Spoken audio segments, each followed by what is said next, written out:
E olá, meus queridos e amados primatas, estamos de volta diretamente de Boston, Massachusetts. Meu nome é Sérgio da Mota e esse é o seu canal Ateu Dispor. E nessa quinta-feira maravilhosa, eu quero agradecer a vocês, a galera aí que está participando da Premiere, pessoal do Facebook, maravilhosos do Instagram, as meninas que sempre nos acompanham e sempre nos apoiam, à comunidade LGBT e a todas as pessoas do planeta Terra que curtem esse programa e estão comigo nas quintas-feiras e no domingo.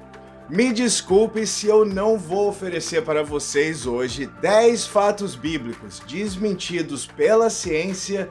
Ficou um pouco grande, ficou um pouco longo e eu vou fazer o seguinte para ser mais cômodo e também para poder salvar o seu ouvido, o seu tempo, porque vamos ser sérios, se o conteúdo ele for muito extensivo, acaba virando saco. E nós estamos aqui para produzir o melhor para você. E dentro desse conteúdo limitado que nós estaremos falando sobre 5 e deixando as outras 5 para uma outra oportunidade, estaremos entrando diretamente no assunto. E no final estaremos fazendo agradecimentos e batendo papo, explicando um pouco da questão do tempo do meu trabalho aqui nos Estados Unidos e como eu não pude fazer aquele especial super bacana lá na cidade de Salem, infelizmente interrompido por esse problema de trabalho. Nós somos aqui o que nós chamamos de workaholics. Trabalhamos muito e a nossa vida pessoal acaba sendo afetada. Mas isso não vai ser um problema porque esse dia especial, daqui a 2, 3 semanas vai estar acontecendo com uma equipe maravilhosa, produzindo o melhor para você. E agora, meus queridos primatas, entrando diretamente no assunto, vamos falar de 5 fatos bíblicos que são desmentidos pela ciência. E o número 1 é: o universo foi criado em 6 dias literais, segundo o que nós podemos conhecer no começo do capítulo de Gênesis, ou provavelmente, na maior das hipóteses, das especulações, segundo ao que alguns numerólogos bíblicos querem dizer, que um dia para Deus é 1000 anos e 1000 anos é como um dia para Deus, então vamos colocar aí numa questão de 6.000 anos e vamos aumentar essa margem um pouquinho para aqueles que acham que é muito pouco tempo, 9.000 anos. Então vamos agora entrar neste momento no verdadeiro período. Quanto tempo será que a Terra realmente e todo o universo levou para se iniciar? Porque eu não acredito num criador, então não vou chamar de criação. Quanto tempo de verdade levou para que o nosso universo ele se iniciasse? Provavelmente você já ouviu falar da teoria do Big Bang. O Bang foi mais ou menos assim, essa expansão que começou há 13,8 bilhões de anos atrás e foi também descoberto ao longo dos últimos 100 anos. Tudo que vemos no espaço hoje, seja planetas, estrelas, asteroides, cometas e informações sobre tudo que há no espaço, e temos muito que agradecer que todas essas descobertas se iniciaram no início de 1920. A partir desse ponto, os astrônomos começaram a ter ideia de como todo o universo era apenas um ponto único. E temos que também mencionar que esse ponto único era extremamente quente. Vamos imaginar agora um tipo de ponto compacto, com a temperatura de trilhões de graus, que se estendia e rapidamente, de uma forma imaginável, partículas começaram a voar em todas as direções, na velocidade da luz em um determinado momento. O Big Bang era um caos completo com minúsculas partículas, que automaticamente foram misturadas com energia e luz. Uma coisa louca e até mesmo imaginável. E sim, nós podemos dizer que no primeiro minuto do início do Big Bang havia uma bagunça total, completo caos. A base que viria para tudo depois estava quase acabada. No exato momento em que essa expansão começou, o universo automaticamente começou também a esfriar. Semelhantemente da maneira que um borrifador esfria você, a partir de um aerosol que surge durante esse momento. Parte dessa meio-energia quase que congelou. No caso do universo, a energia pura congelou e se solidificou em apenas 1 minuto após o banco de resfriamento. Porque isso tudo estava acontecendo de uma maneira extremamente rápida. E eu quero dizer que isso acontecia literalmente em todos os lugares ao mesmo tempo, já que nós sabemos que o nosso universo não tem realmente as bordas. E não era mais apenas algo simplesmente compacto. A base para mais expansão e tudo aquilo que ainda estava por vir ainda estava sendo formado naquele exato momento. Lembre-se daquelas minúsculas partículas, daqueles primeiros estágios de expansão do universo. Tudo começou a se agrupar, formando átomos de hélio e hidrogênio. Demorou cerca de 3 minutos para que a maior parte de todo o hélio e hidrogênio no universo fossem formados. Esses dois são os elementos mais comuns que formarão as primeiras galáxias e estrelas. Só porque a base do universo estava inacabada, isso não quer dizer que o universo ele parou depois do seu primeiro minuto de expansão. Depois disso, nenhum outro elemento foi formado por mais alguns milhões de anos, razão pela qual a versão inicial do universo era inteiramente hélio, hidrogênio e energia. Mas, eventualmente, os átomos começaram a se agrupar lentamente, o que depois de muito, mas muito tempo mesmo, causou a formação das galáxias e das estrelas. Nuvens de hélio e de hidrogênio se agruparam e se transformaram em estrelas com forças gravitacionais. O nosso Sol também é formado por 3/4 de hidrogênio, enquanto o resto é de composição básica de hélio, o que deve ser 1/4. Mas podemos entender também que em alguns estágios posteriores, alguns elementos mais pesados começaram a aparecer também, como carbono, ferro e oxigênio, e assim por diante, onde novos elementos, estrelas ou até mesmo o planeta se tornaram comuns, e com isso, o universo vem se expandindo desde a primeira ação do Big Bang. Outros pesquisadores notaram também que outras galáxias vão se afastando da nossa galáxia, significando que o efeito do Big Bang continua acontecendo até nos dias de hoje. Mas isso aí é uma conversa para um outro episódio, porque senão vai ficar muito longo, porque nós temos que passar para o número 2. Deixa eu perguntar algo para você super sério nessa hora. Quantas vezes você ouviu dizer que o homem, ele realmente veio do barro? E é o que muitas vezes acaba causando esses monte de memes engraçados na internet, porque é difícil pra caramba a gente digerir esse tipo de coisa. Bom, se você que está aí no Brasil vai passar pela prova do Enem, eu garanto pra você que você não vai responder lá na hora que nós, seres humanos, descendemos do barro. Mas então, como fica toda a questão quando a Bíblia fala que realmente o homem vem sendo criado nesse processo contingente de 6 dias que é garantido ali para todo mundo ver no livro de Gênesis? Mas o que a ciência realmente fala sobre isso? A primeira forma de vida que veio originar nós, porque não vamos acreditar nessa história que o homem realmente ele foi essa criação completamente especial da parte de Deus. Nós sabemos que a biologia não nos ensina assim. Para obter uma resposta mais coerente e ver como que a ciência ela desmente completamente essa versão boba do barro. Bilhões de anos atrás, no nosso jovem planeta Terra, compostos orgânicos simplesmente se reuniram em uma colisão muito mais complexa, que poderia eventualmente crescer e se reproduzir. Essas aí foram as primeiras formas de vida aqui na Terra, que deram origem a cada uma das bilhões de espécies que já habitaram em nosso planeta, do que nós conhecemos como um ambiente adequado para seres vivos nesse planeta. O nosso jovem planeta ainda tinha uma ampla atividade vulcânica e uma atmosfera que criava condições que eram completamente hostis para os seres viventes.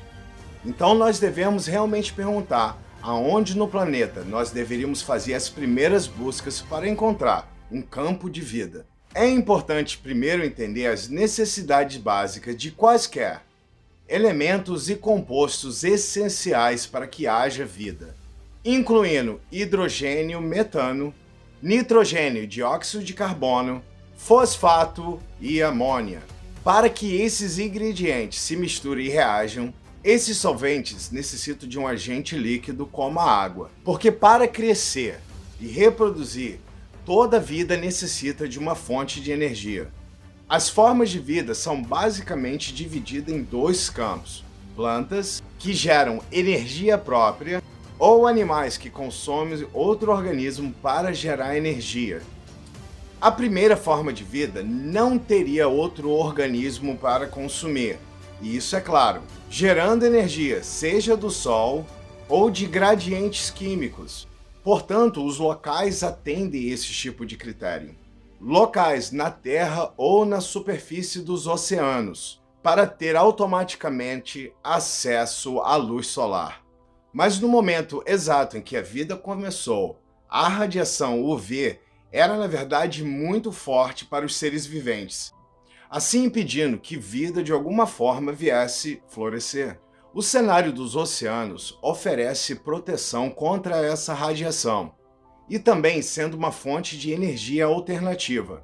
As fontes hidrotérmicas que serpenteiam pelo fundo do oceano acobertam quilômetros de água do mar, que são banhadas em completa escuridão. Uma fonte hidrotermal que, se por acaso você não conhece, é uma fissura na crosta da Terra, onde a água do mar penetra em grandes câmaras de magma, que é injetada de volta em grandes temperaturas, com uma rica pasta de minerais compostos químicos. A energia está particularmente concentrada nos gradientes químicos íngremes das fontes hidrotermais. Existe também uma outra linha de evidências que aponta para linhas hidrotermais. O último ancestral comum de vida, que nós iremos abreviar e chamar de LUCA para uma compreensão melhor. LUCA não era a primeira forma de vida, mas é o mais antigo que nós podemos rastrear. Mesmo assim, nós não sabemos muito da aparência de LUCA. Não há fóssil de LUCA, não há nenhum LUCA moderno andando por aí que nós possamos analisar. Os cientistas identificaram genes que são comumente encontrados em espécies que existem até hoje. Como esses grandes genes são encontrados entre espécies, eles devem ter sido herdados de um ancestral em comum. Esses genes compartilhados nos dizem que LUCA viveu num lugar quente, livre de oxigênio e coletou energia de um gradiente químico, como os das fontes hidrotermais. E por uma falta até mesmo de tradução, nós iremos chamar essas fumaças de Black Smoke and White Smokers. Os Black Smokers, eles liberam água rica em dióxido de carbono, aquecida em centenas de graus Celsius e cheia de enxofre, ferro, cobre e outros metais, que são, na verdade, essenciais para a vida. Mas os cientistas agora chegaram à conclusão que LUCA era muito mais atraído aos Black Smokers. Portanto, agora os principais candidatos para a vida são os White Smokers, um campo de fonte hidrotermais na crista do Atlântico Médio chamado Lost City, a cidade perdida. Ali acabou se tornando o candidato mais forte para o berço da vida. A água do mar que era expelida ali é completamente, ou podemos dizer, extremamente alcalinas, e carecendo também do dióxido de carbono, mais rica em metano, oferecendo temperaturas muito mais hospitaleiras. Os Black Smokers podem ter realmente contribuído com o dióxido de carbono, necessário para que a vida pudesse realmente, daquele ponto, evoluir, dando ali todos os componentes necessários para poder sustentar os primeiros organismos, que contribuiu para a incrível diversidade de vida hoje encontrada aqui no planeta Terra. Você sabia que um organismo unicelular causou uma das maiores extinções aqui no planeta Terra? Mas isso também é um bate-papo para um outro episódio. Porque agora nós temos que ir para a pergunta número 3, a grande arca de Noé. E eu acho que, para ser sincero para vocês, não necessitaria nem da ciência comprovar que é uma mentira. Porque pela história, pelo conteúdo que nós lemos ali na Palavra de Deus, dá para perceber que aquilo tudo não passa de uma lorota. Mas vamos fazer o seguinte, vamos dar uma olhadinha nesse evento e nesse grande barco que, aos olhos da ciência, seria praticamente impossível de ter comportado uma quantidade exorbitante de animais e ainda passar por uma tempestade que segundo a Bíblia e para alguns cristãos, foi algo que aconteceu em uma escala mundial, inundando todo o planeta. Bom, será que realmente um barco com esse porte realmente suportaria esse evento mandado por Deus? Então imagina comigo essa visão notável e praticamente impossível desse grande barco e a história que influenciou tudo que nós conhecemos supostamente na natureza. Barco que no seu tamanho total não passou de 500 pés. E você pode fazer a matemática aí e transformar isso para metro quadrado. 8 pessoas que supostamente eram zookeepers desse zoológico sobre as águas, contendo ali plantas terrestres, animais herbívoros, pássaros, moscas, tudo que você precisa imaginar para que esse cenário venha realmente acontecer. E eu gostaria de levar vocês agora no local aqui nos Estados Unidos chamado do Grand Canyon. Eu nunca tive a oportunidade de estar lá pessoalmente, mas eu posso dizer para vocês que pelas filmagens e pessoas que já visitaram lá, é um lugar simplesmente notável.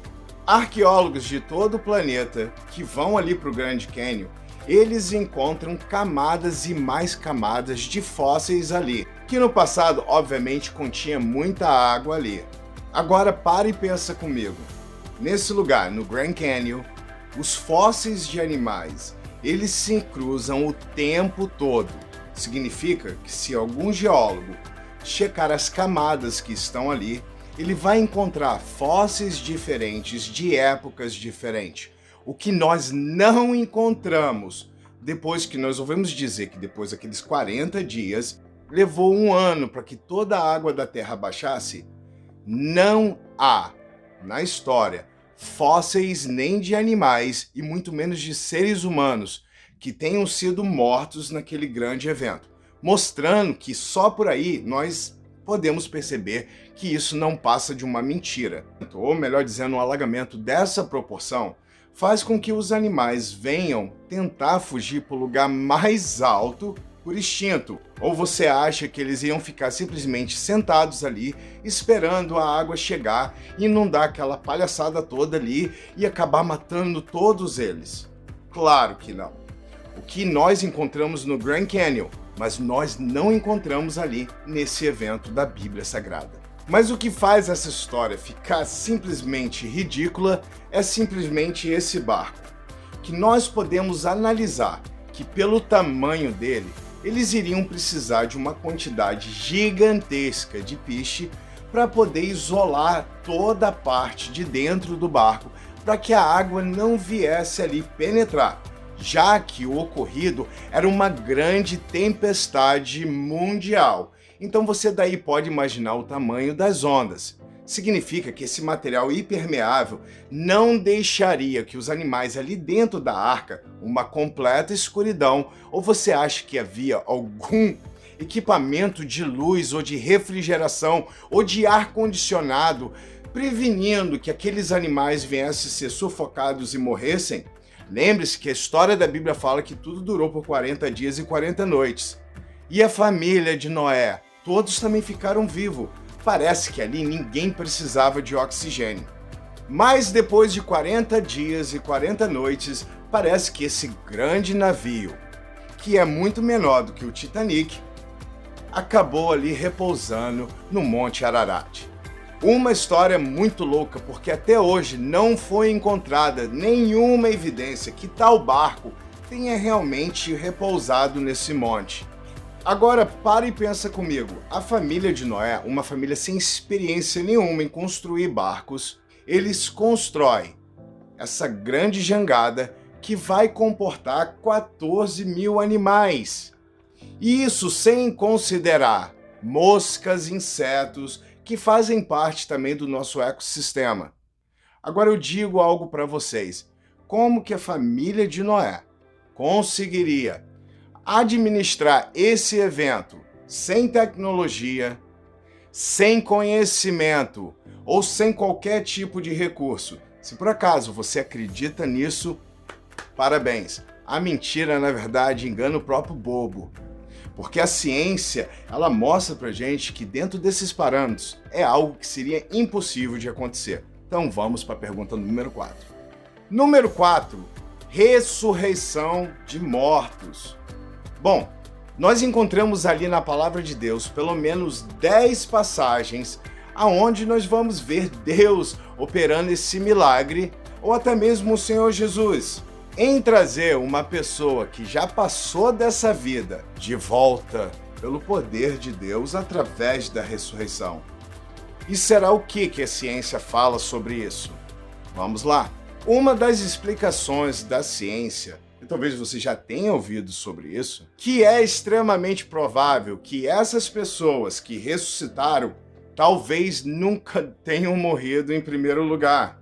E que tenha, na verdade, sido dado como morto por falta de conhecimento científico. E para e pensa aqui um pouquinho comigo, que naquela época não havia tecnologia e muito menos ciência, o que complicava para o entendimento daquelas pessoas ao ponto deles entenderem se uma pessoa estava realmente morta ou não. O pesquisador William Tabb, da Universidade de Yale, descobriu que no século XVII ocorreu pelo menos 219 vezes pessoas que foram dadas como mortas e acabaram escapando dos seus sepultamentos, que na verdade eram sepultamentos prematuros, e os coitados acabavam sendo enterrados e por uma razão ou outra. Quando essas pessoas voltavam, até mesmo de um coma, elas estavam dentro do caixão, se revirando para um lado e para o outro, querendo saber o que tinha acontecido. 10 casos onde o dissecamento aconteceu com as pessoas ainda vivas. Alguns séculos depois também foram datados 149 casos de sepultamentos prematuros, o que acaba mostrando pra gente que muitos desses equívocos das pessoas por falta de conhecimento científico acabavam alegando que essas pessoas tinham ressuscitado, porque geralmente em sepultamentos você vai ver que as pessoas ali não estão muito satisfeitas em perder as pessoas que elas amavam. E muitas dessas pessoas chegam ali em suas orações pedir que Deus automaticamente venha ressuscitar essas pessoas. Nesses casos ocorridos, imagina, uma pessoa que está prestes a ser enterrada, acorda do seu coma, ou seja, qualquer coisa, choque anafilático, alguma coisa que tenha acontecido com ela, e todos que estão ali olhando vão falar, ok, essa pessoa foi realmente ressuscitada, mas nós sabemos que a falta de conhecimento fez com que essas pessoas viessem contar essas histórias e lendas como nós encontramos na Santa Palavra de Deus. Então a gente sabe, gente, esse negócio de ressurreição, mentira, balela, não acontece. Vamos para a última? Número 5. Segundo as Santas Escrituras, a Terra é plana. E eu não estou mentindo. Nesse último ponto, eu gostaria que você viesse abrir a Bíblia comigo, em Isaías 40, versículo 22.